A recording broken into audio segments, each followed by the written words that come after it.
네, 저희 오늘 첫 번째 시황 코너 목요일의 남자가 와 있습니다. 도곡동 박보검 강구현 선임이 와 계신데요. 지금 댓글창에 난리가 났습니다. 사이먼님께서 박보검님은 항상 칼을 차고 다니시나요? 보검을 가지고 다니시나요? 굉장히 예리한 질문. 그리고 보검 부임님께서 매일 보고 싶다. 목요일만 볼 수 있습니다. 지금 옆에 지금 굉장히 대기하고 있고요. 기대하시는 그분을 모시겠습니다. 네, 반갑습니다. 네, 안녕하세요. 반갑습니다. 예, 처음 뵙습니다. 네. 네, 안녕하십니까. 예, 진짜 잘생기셨어요. 너무 잘생겼죠. 아니 네. 방송을 얼굴 보고 보신 건가요? 부사장님의 10년 전 모습을 보는 듯한. 네, 고맙습니다. 그래서 감사합니다. 이제 그 실제 저는 화면상에는 이렇게 안 봤는데 실제 보니까 진짜 피부가 좋고 너무 잘생기셨네요. 감사합니다. 네. 그래서 한번 시황도 기대해 보겠습니다. 도곡동 박보검 강골 매니저가 선임 그 처음에 회사 들어와서 음. 그 사수를 굉장히 잘 만났다고 해요. 네. 그래서 신입 때 만난 그 사수가 굉장히 많은 걸 좀 가르쳐 줬다고. 네. 첫 사수를 굉장히 잘 만났다고. 저를 사람으로 그 소문이 만들어 있었어요. 주신 네. 혹시 첫 번째 사수가 누구셨죠? 최용석 선임 매니저. 아, 저였나요? 네, 그렇습니다. 감사합니다. 아, 굉장히 그러면- 감사하게 생각하고 있습니다. 그럼 이제 제가 첫 질문을 네. 한번 보기 전에 네. 바로 드려보겠습니다. 네. 아까 봤던 밈 주식에 대한 열풍 네. 어떻게 판단하십니까? 개인적으로입니다. 개인적으로. 지지난주군요. 제가 네. 그 장희석 지점장하고 최용석 선임하고 막 저 화끈하게 얘기해줘라라고 했어서 지지난주에 화끈하게 말을 못해서 조금 아쉬웠던 게 있었어요. 오. 근데 밈 주식이든 소위 말하는 한국의 그 개잡주라고 하죠. 개 잡주. 땡땡입니까? 네. 그런 잡주들 투자하시는 분들은 제가 많이 죄송하긴 하지만 호통을 많이 치거든요. 제 고객분임에도 불구하고. 그러니까 이런 주식에 투자하실 거면 차라리 차라리 강원랜드를 가셔라. 아 네, 소고기를 사 드셔라. 좀 많이 오. 그러니까 제가 아쉬워서 그런 말들을 많이 하게 되더라고요. 그러니까 그런 걸로 수익을 많이 내실 수 있는 자신이 있으신 분이다. 역사적으로 나의 수익률이 이걸 증명해 왔다. 난 이런 게 맞다. 하시는 분들은 뭐 하셔도 되죠. 돈을 벌 수 있다면. 그런데 히스토리컬리 이런 거 투자하시고 수익률이 깨져 있고 레버리지를 일으켜서 이런 거에 투자하셨던 분들이 늘 성과가 안 좋았던 것만 봐왔기 때문에 그런 분들은 좀 여러 번 말리다가 저도 너무 안타까운 마음에 그런 말씀을 드리긴 하는데 보통 이런 밈 주식이라든지 소위 말하는 잡주 혹은 작전주 이런 거 작전주. 투자하시는 분들은 거의 벼랑 끝까지 가신 분들이 많으신 것 같아요.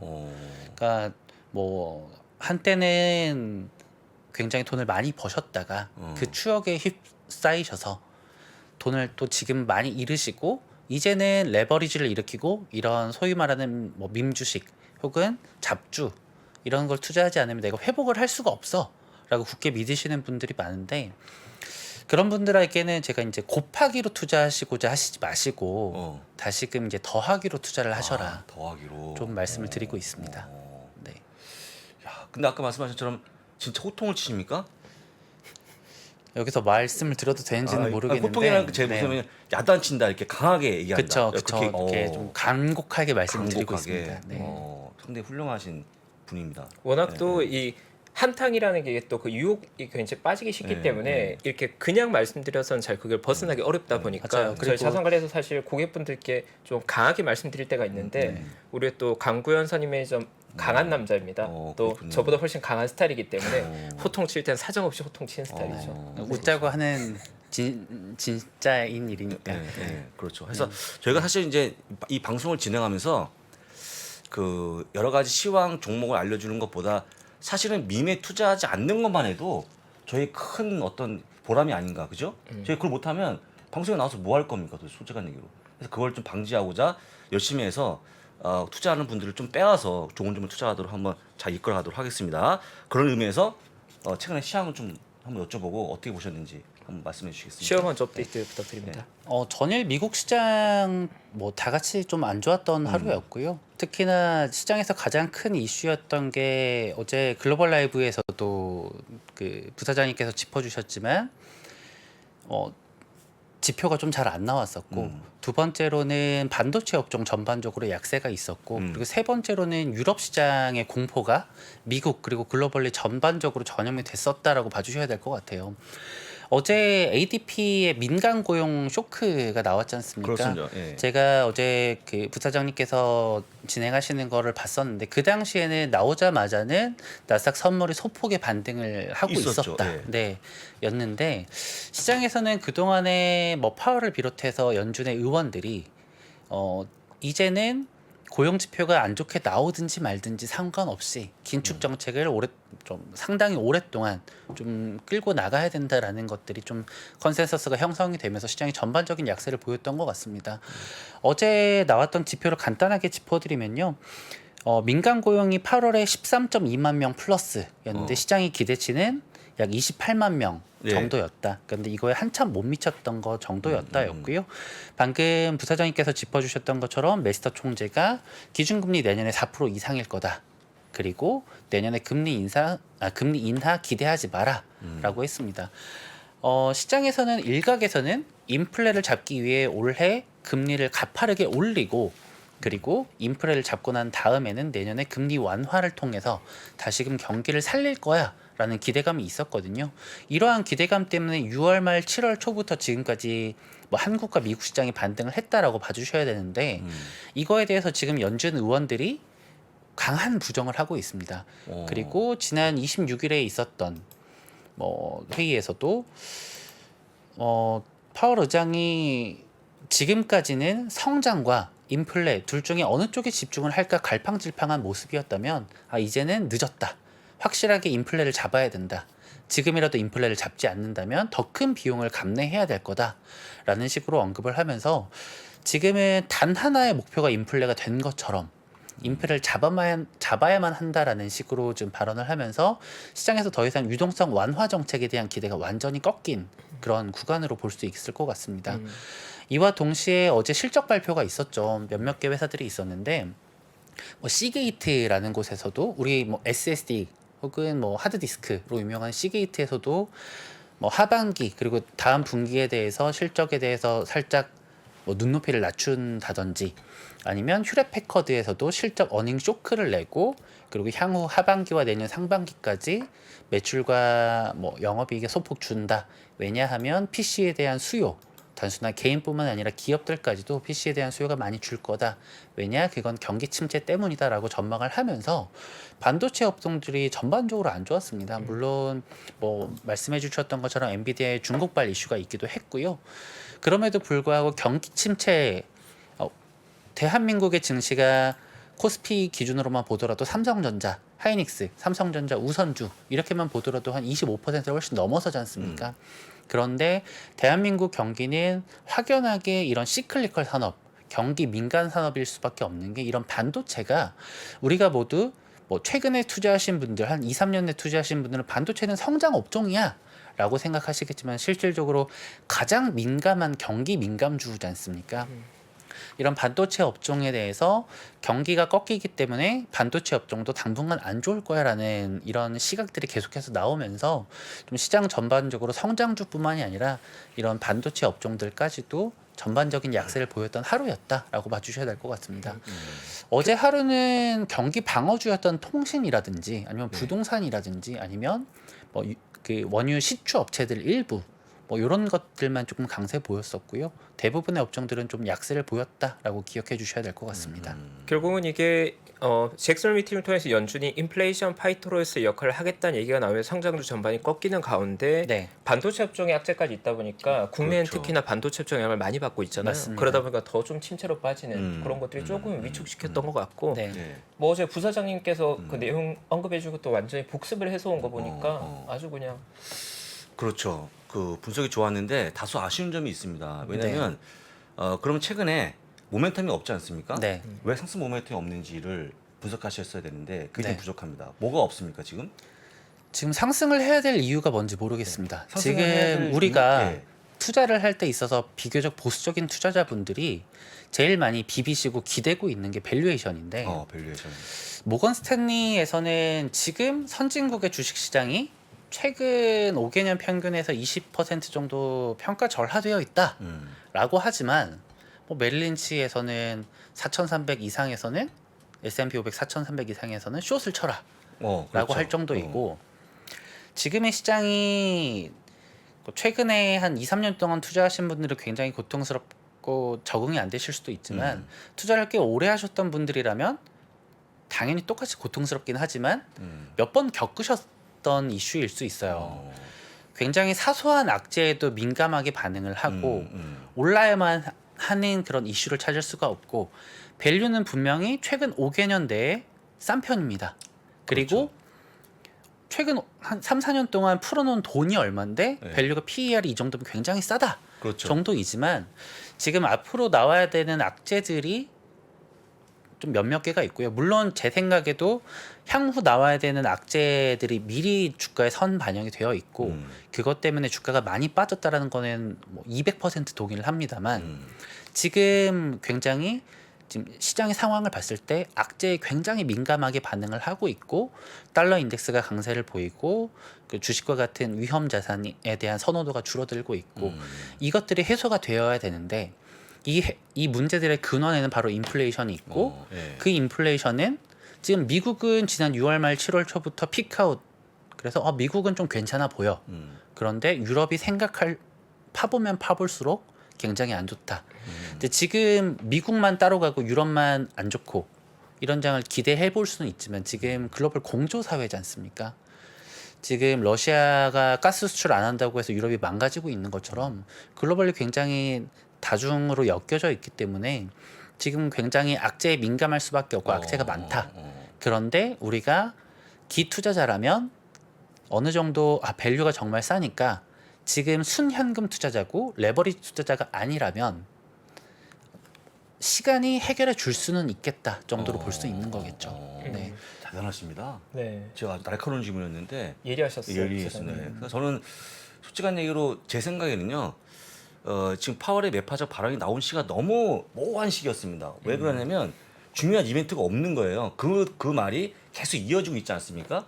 그러니까 원래 실적이 있었으면 뭐 하나 나와주면서 실적 잘 나와주면 완전히 이슈가 바뀔 텐데 그냥 이슈가 그대로 흘러가는 이슈였고 기껏 해봤자 이번 주 고용지표 아니면 또 없어요. 중요한 이벤트가. 그럼 다시 한번 그 말이 계속 부각이 되는 그런 모습 보고 좀 안타까운 그런 모습이었다. 그래서 뭔가 좀 바꿔줘야 되는데 그게 좀 안 보입니다. 최근에. 그게 좀 아쉬운 점이라고 볼 수 있을 것 같습니다. 그 3프로 글로벌 라이브의 애청자시라면 오랫동안 봐 주셨다면 이 파월 의장의 코멘트 혹은 FOMC 의사록 이런 것들을 많이 보셨을 거예요. 근데 그 제가 3프로 작년 8월 말부터 2월 달까지 진행을 할 때는 연준 의원들은 인플레 일시적일 거야. 그렇죠. 그리고 뭐 BDI 지수를 비롯해서 뭐 운송 비용이 나중에는 점차 완화가 될 거야.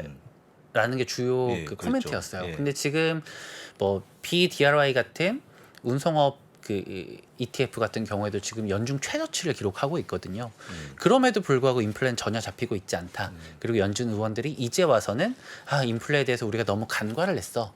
이제는 금리를 빠르게 올려서 인플레를 죽여야겠어. 경제고 뭐고 나발이고 일단 인플레부터 잡고 보자라는 이슈로 바뀐 거고요.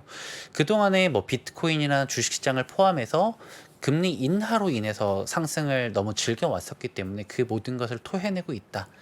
그리고 최영석 선임이나 저나 뭐 투자 구루들의 책을 워낙 많이 읽고 좋아하긴 하지만 투자는 정말 시계추와 같더라고요. 그렇죠. 이 적당한이라는 범위가 없이 항상 과열과 고통의 시간이 너무 양극단으로 가는 시간이 워낙 많은데 지금은 파멸 혹은 고통의 시간 그 극단으로 가는 시계추 정도인 것 같고요. 주식시장이 언제 반등을 하느냐 이거는 뭐 저도 모르겠고 워렌 버핏도 모르시겠지만 언젠가는 또 괜찮아질 거다. 그리고 이러한 시그널이 나타나는 때가 있을 거고 우리는 그걸 좀 잘 포착을 해서 그동안에 좀 쟁여놨던 현금이라든지 앞으로 우리가 뭐 투자를 할 수 있는 기회가 또 있지 않을까라고 살펴봐야 되는 게 우리의 투자자들의 좀 새로운 기회이자 의무이지 않을까 보고 있습니다. 네, 방금 또 주옥 같은 표현이 나왔죠. 시장은 이제 시계추의 양극단을 왔다 갔다 한다. 제가 많이 인용하는 하워드 막스님의 표현이고 하워드 막스님의 투자에 대한 생각을 보면 시장은 시계추의 양극단을 왔다 갔다 하는데 그 중간에 있는 이성적인 시장은 거의 없고 매우 비싸지거나 매우 싸지거나 그러니까 공포와 과요 그 사이를 계속해서 왔다 갔다 한다는 거죠. 근데 지금은 공포 국면으로 가고 있고 그게 어느 정도 극단적인 레벨로 가고 있다 정도가 아닐까. 네, 저 굉장히 아끼는 후배지만 아주 멋진 표현을. 네. 그렇습니다. 그래서 개인적으로 네. 혹시 만약에 전 저점을 깰 수 있다고 생각하십니까? S&P 500 지수가? 그건 알 수 없습니다. 네, 알 수 없다. 네. 개인적으로 그냥 어떤 뭐 공식적인 게 아니고 혼자 뭐 내피셜도 없습니까? 자기 본인만의 어떤 예상치. 그러니까 전저점이라는 기준도 바로 최근 뭐 6월 말 정도 저점일 것 같아요. 네, 6월 16일이죠. 근데 깬다면 그때는 돈을 더 투자하지 뭐 정도인 것 같아요. 이게 전저점을 깰지 않을 것 같아. 지수의 저점을 바란다라는 거는 아무리 저도 매크로 이런 거시경제 환경에서 공부하는 걸 굉장히 좋아하지만 누구도 알 수 없는 분야인 것 같고요. 야, 이만하면 싸지 반토막 났잖아 라고 투자했던 것들이 거기서 또 반토막 나는 게 또 주식시장이지 않습니까? 그렇죠. 그렇기 때문에 제가 저 스스로를 채찍질하거나 고객분들에게 말씀을 드리는 것도 늘 현금 비중인 것 같습니다. 아, 현금 비중. 현금 비중에 대해서는 아무리 강조를 해도 지나치지 않은 것 같고요. 그리고 제가 이렇게 늘 현금 비중을 말하고는 있지만 정작 저마저도 제 투자 수익률이 너무 잘 나오고 있는 구간에는 또 인간인지라 좀 거만해지는 그런 구간들이 오더라고요. 그래서 이런 탐욕의 구간이 온다고 하더라도 본인 스스로를 좀 돌아보는 구간이 필요한 것 같고 투자에는 역시나 답은 없는 것 같습니다. 네. 아, 완벽한 답을 하셔갖고 왜냐면 제가 이렇게 물어보면 뭐 안 간다 간다 말씀하잖아요. 근데 그게 의미가 없죠. 솔직한 얘기. 의미가 없습니다. 없고 네. 그걸 알 수 있다 그러면 우리가 여기 뭐하러 있습니까? 네. 그죠? 그래서 일단 대답을 잘했다고 좀 보고 최근에 또 하는 질문이 달러 강세 때문에 네. 주식 못 사겠다 하시는 분 되게 어제도 네. 그런 질문이 나왔습니다만 네. 그런 경우에는 어떻게 답을 하십니까?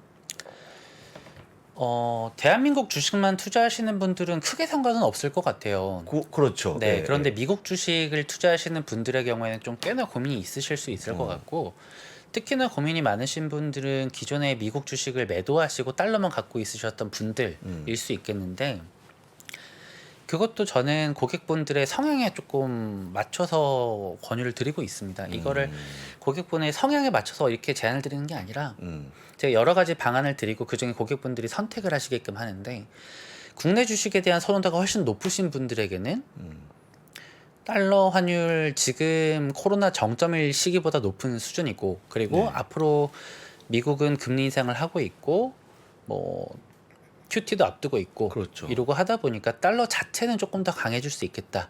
그런데 그 와중에 달러 인덱스에서 가장 큰 비중을 차지하고 있는 것 중에 하나가 엔화와 유로화지 않습니까? 네.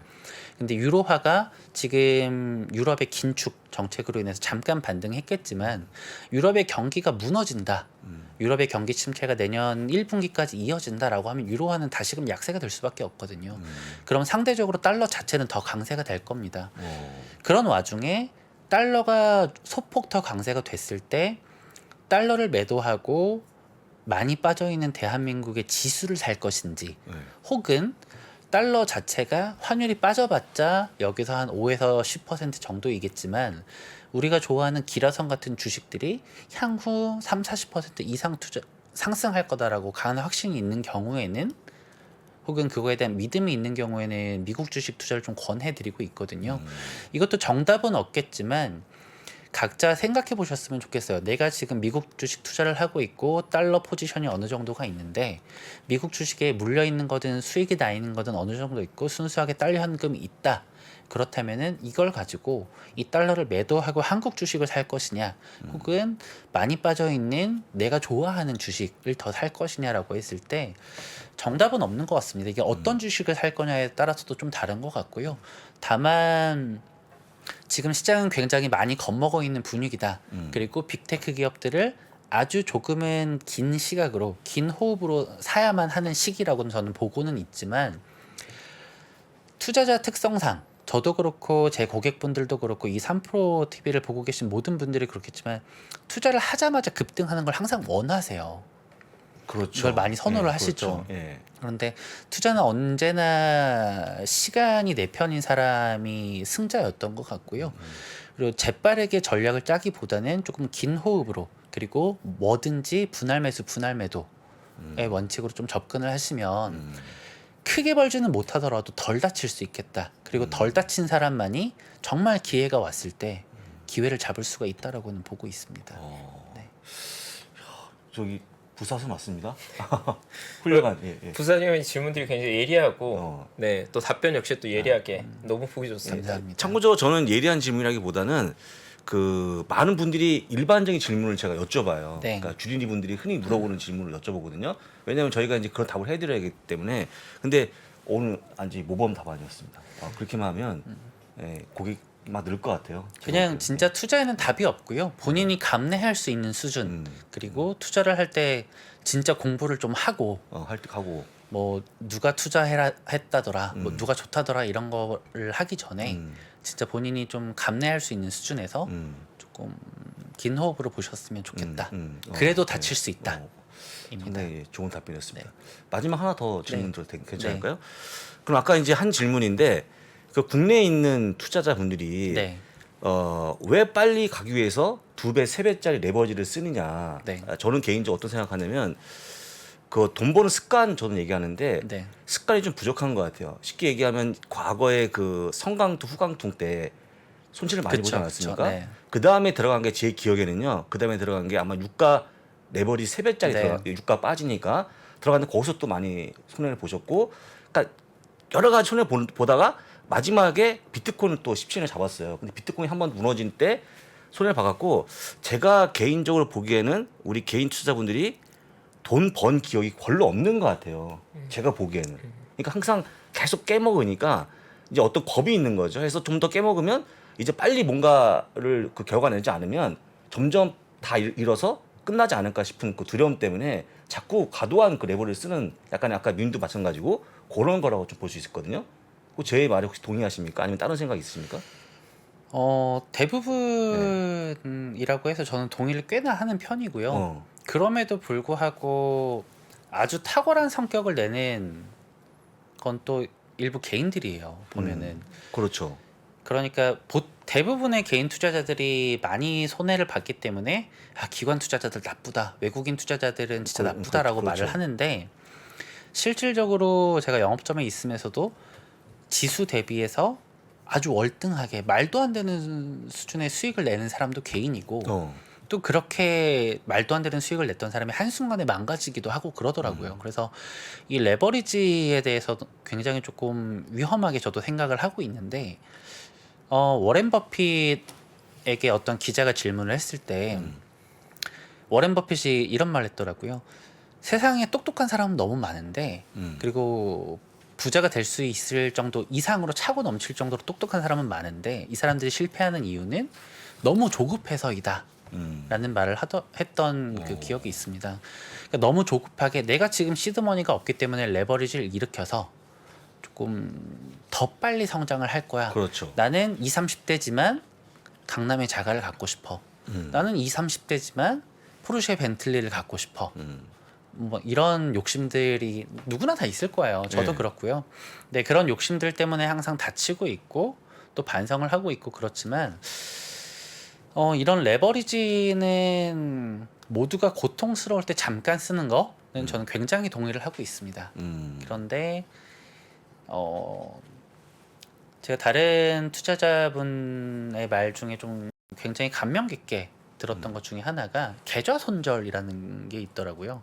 계좌 손절이요? 그러니까 어떤 종목이 몇 % 이상 하락하면 그 종목에 대해서 손절을 하는 건 굉장히 익숙하지 않습니까? 그렇죠. 근데 내 계좌가 최고 자산 대비해서 몇 % 이상 하락을 했을 때는 모두 다 청산을 하고 그때부터 좀 차가운 머리로 좀 휴식을 하나요? 네, 시장을 좀 다시금 한번 살펴보고 내 계좌에 대한 반성을 해보고 그러니까 물론 이것도 정답이 아닐 거예요. 누군가에겐 맞고 누군가에겐 맞지 않을 거예요. 그리고 현금을 많이 보유하고 있는 사람에게는 전혀 의미가 없는 거죠. 현금 비중이 항상 60에서 80%이신 분들은 시장 하락에 그냥 즐기시면 됩니다. 그런데 비중이 없으신 분들, 레버리지를 쓰시는 분들은 지금 너무 고통스러우실 거고 제 생각에는 3% 기존에 12,000명, 10,000명 시청자분들 많이 그런 분들이 이제 아웃 당하시면서 이탈하셨을 수도 있다고 저는 생각을 해요. 근데 또 언제나 또 기회는 오고 그러기 때문에 과거에 레버리지를 써서 고통을 받았다라고 한다면 이 레버리지를 썼던 나의 적어도 레버리지를 쓰는 것 자체가 나쁜 게 아니라 레버리지를 쓴 나의 방식이 나쁜 거였다라고는 좀 깨달을 필요가 있겠다라고 보고 있습니다. 오늘 첫 번째 시간 굉장히 또 무게감 있는 시간이 됐네요. 아니 근데 뭐 왜냐면 사실 아까도 얘기했습니다만 최근에 시황이 네. 별로 얘기할 게 별로 없어요. 솔직한 저는 그렇게 보거든요. 네. 뭘 얘기하겠습니까? 맞습니다. 어차피 지금 매파적 발언이 나오고 있고 흔히 얘기하는 그 연방은행 총재들이 같이 그런 발언에 동의하다 보니까 별로 얘기할 거 없어서 제가 질문한 건데 너무 잘 대답을 해주셔갖고 정말 아주 유용했습니다. 혹시 최퍼님도 거기 동의하십니까? 말씀에? 네, 맞습니다. 네. 뭐 기본적으로 네.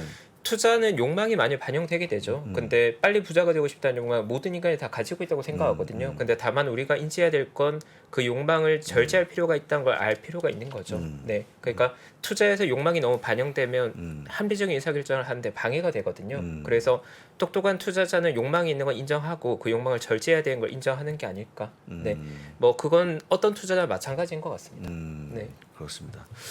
자 이렇게 해서 오늘 제가 몇 가지 질문했죠? 한 3가지 했는데 거의 답변을 다 하셨어요. 원래 보통 하면 좀 긴장하거나 이러면 답이 안 오는데 잘 하셨고요. 근데 아까 얘기한 것처럼 특히 그 마지막 질문 많은 개인분들이 잃는 거에 대해서 네. 그걸 한번 들으신 분은 잘 기억하시고 잃지 않는 투자를 하면 좋은데 정 만약에 안 되면 진짜 안 되잖아요. 안 되면 저는 그렇게 말씀드립니다. 배당 투자부터 한번 해봐라. 배당은 돈이 들어오잖아요. 어쨌거나 들어오지 않습니까? 그게 크든 작든. 그래서 그렇게 돈 버는 습관이 길러지게 되면 되게 꼼꼼하게 투자하시는 많이 많더라고요. 그래서 그걸 잘 기억하시면 좋을 것 같고요. 마지막으로 혹시 최근에 시황 관련해서 뭐 말씀하실 게 있습니까? 좀 장이 좀 안 좋은데. 그 지금 제가 지난 한 2주 전에 나왔을 때도 유럽은 계속 안 좋고 미국 달러만 가는 장이 올 것 같다. 그렇기 때문에 전 세계 유럽을 숏하고 미국을 롱하는 과거에 중국 숏, 미국 롱하면서 미국만 갔던 장이 재현될 수 있을 것 같다라고 좀 말씀을 드렸는데 최근 들어서 유럽 증시에 대해서 더더욱 안 좋은 소식들이 좀 많이 들리고 있어요. 그렇습니다. 뭐 이탈렉시트뿐만이 아니라 지금 최근에 그 유럽에서도 가장 이슈가 되고 있는 게 첫 번째로는 이번에 ECB에서도 항상 뭐 제로 금리를 유지하고 있었지만 뭐 이번 9월에 75bp 인상, 그렇죠. 10월에 50bp, 예, 예. 그리고 뭐 12월에 25bp에서 올해 1.5%를 올린다. 맞습니다. 예. 미국도 뭐 올해 남은 기간 동안 1.5%를 올린다. 그렇죠. 정도가 제일 이슈가 되는 것 같고요. 두 번째로는 유럽의 에너지 부분인 것 같아요. 저도 진짜 깜짝 놀랐는데 영국이 그 에너지 드는 비용이 한 6배 정도 작년 대비해서 올랐고 올랐어요. 독일은 15배 가까이 맞아요. 올랐더라고요. 맞습니다. 그러니까 우리 대한민국으로 따지면 갑자기 가스비 이런 거 내고 있던 게 한 150만 원씩 내세요. 그렇죠. 200만 원씩 내세요. 200만 원씩 내세요 하는 거잖아요. 안 그래도 금리도 올라서 대출 금리도 많이 네, 올라 있는데 이런 경기에 대해서 굉장히 민감한 부분이 될 것 같고요. 네. 지금 간략하게만 말씀을 드리면 유럽은 러시아의 가스 제재 때문에 그렇죠. 그 이번 8월부터 내년 3월 달까지 8개월 동안 가스를 15%덜 쓰자 이런 정책을 하고 있거든요. 근데 문제는 가장 중요한 거는 가정용인데 이것 때문에 공장 가동이 안 된다. 그리고 유럽의 이런 제조업, 철강이라든지 자동차라든지 화학이라든지 이런 제조업에 문제가 생길 수가 있다. 그렇게 된다면 유럽발 글로벌 인플레가 추가적으로 촉발될 수 있겠다. 그리고 이런 유럽의 문제는 적어도 내년 3월 그 난방비를 많이 쓰는 그런 기간이 끝날 때까지는 이런 에너지 이슈가 항상 화두가 될 거고 유럽의 인플레는 아무래도 그리고 유럽의 기업들의 생산을 잘 못하는 그런 현상은 적어도 내년 1분기까지는 지속이 될 수 있겠다. 따라서 유럽 숏, 미국 롱 혹은 뭐 적어도 유럽 숏 정도는 향후 내년 1분기까지는 지속이 될 수 있겠다. 쉽지는 않은 장이겠다 정도로 받아들여 주셔야 될 것 같고요. 그나마 하나의 희망을 품자면 미국은 유럽과 달리 인플레 근원 자체가 조금 달라요. 서비스업 위주이다 보니까 그렇죠. 9월 FOMC를 혹시나 하는 마음으로 기대할 수는 있겠지만 너무 크게 기대하지는 말자 정도. 9월 20일, 21일이죠. 네. 그때 한번 잘 보시면 좋을 것 같아요. 큰 기대하지 말고 네. 작은 기대는 가능합니까? 그러니까 해주면 좋고 네, 알겠습니다. 아니면 그렇구나. 요만큼 기대를 네. 가져보도록 하겠습니다. 네, 구독자분들께서 네. 오늘 마치 그 일부 시황이 마치 압박 면접 같다. 면접관과 이 네. 아니, 네. 면접자 면접관 같은 느낌. 저도 굉장히 좀 압박 면접의 네, 합격입니까? 어떻게 해보십니까? 합격입니다. 네, 합격이고 합격인 걸로 하고요. 합격이고 여러분들을 위해서 제가 이 그 약간의 좀 제가 대신한 겁니다. 질문을. 여러분들이 다 궁금한 질문 아니겠습니까? 맞습니다. 공감된 질문들입니다. 그렇습니다. 그래서 앞으로 제가 어떤 분위기상 봐서 그런 질문을 수행할 수 있는 분이 나오면 다시 한번 계속 물어보도록 하겠습니다. 괜찮겠습니까? 네, 너무 좋습니다. 다만 이제 또 PD님들께서 퇴근 시간 저희가 배려해야 되기 때문에 너무 길어지면 안 되기 좋네요. 때문에 죄송합니다. 네, 오늘은 여기까지 하고요. 여기까지 하고. 저희 그 목요일의 남자 네. 강구현 사님이 매주는 못 나오고 격주로 나오신다고요? 네, 맞습니다. 아쉽게도 매주 나온 건 아니고 목격자라고 해주시면 목격자. 목요일 격주. 목요일 격주로 목격자. 네, 2주에 그럼 뵙는 걸로 하겠습니다. 2주에 뵙겠습니다. 네, 오늘 너무 감사했습니다. 고생하셨습니다. 고맙습니다. 감사합니다. 현재 하락장을 정확하게 이해하고 많은 배움을 얻는 기회로 삼아보시면 어떨까요? 빠르게 경제 수준을 끌어올려주는 국내 최고의 경제 강의. 앞으로도 투자가 계속해서 이어져야 된다고 한다면 상승장도 겪어봐야 되겠지만 하락장도 있지 않을까요? 하락장에 좀 우리가 겪고 있는 거죠. 굉장히 고통스럽죠. 하락장에서는 어떤 일들이 일어나는지 그리고 언젠간 바닥을 긁겠죠. 그때의 느낌이 어떤지는 생생하게 기억을 해두시는 게 되게 중요합니다. 그거 되게 중요합니다. 바닥을 긁을 때의 느낌. 바닥을 긁을 때는요. 세상이 끝난 것처럼 보여요. 오늘이 바닥입니다. 이런 사람은 없어요. 고점도요. 우리가 모르는 데 와요. 작년 11월에 나스닥이 고점이었거든요. 오늘이 고점입니다. 느낌 없어요. 왜? 모든 게 멀쩡하거든요. 3프로TV 경제대학 오건영의 경제를 보는 눈 신규 출시 기념 8월 31일까지 얼리버드 특가로 만나보시죠. 지금 바로 영상 아래 댓글을 확인하십시오.